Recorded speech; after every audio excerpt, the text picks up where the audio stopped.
Well, I'm out at Lincoln Cathedral with Steve Lovell. The last time we were here, Steve, we were talking about the Peregrines for a special podcast for the Lincolnshire Wildlife Trust. Since we recorded that, we've got some more news, haven't we? We have. Yeah, we've finally got to that point. Everybody dreads the fledging time. Why dreads?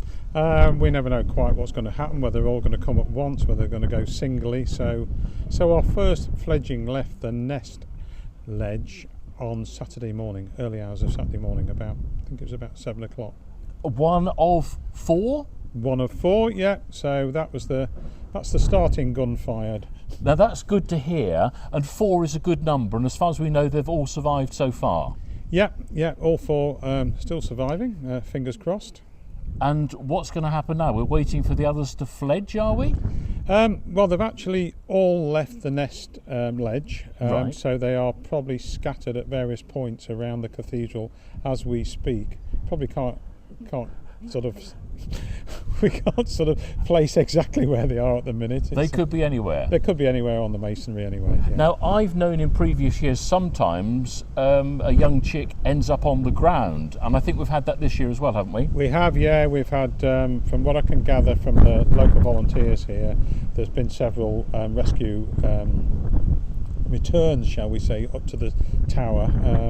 Been taken to various sort of ledges up there. I think we're up to 3 now. Okay. The other concern is the female seems to have gone missing. So what's going to happen now? Well, hearing reports that the female has gone missing, we've had another interloper female has come and had a bit of a fly around the tower. The male hasn't shooed her away, so we're not quite sure what's happening there.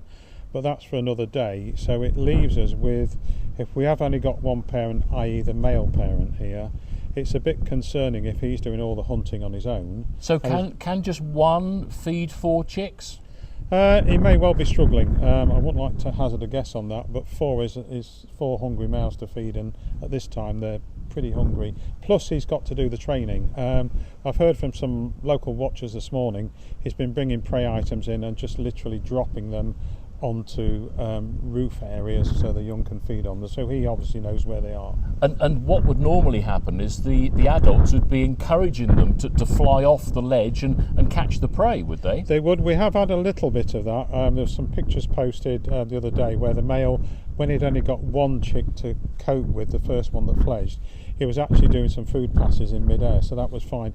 But that's just an integral part of their training, really. It's all right dropping food to them, but they've got to learn how to sort of grip prey in mid-air, and that's part of the future training for them. It's a watch this space, but if you'd like to know more about birds of prey, and in particular the peregrines at Lincoln Cathedral, go to the Lincolnshire Wildlife Trust website and have a listen to the latest podcast.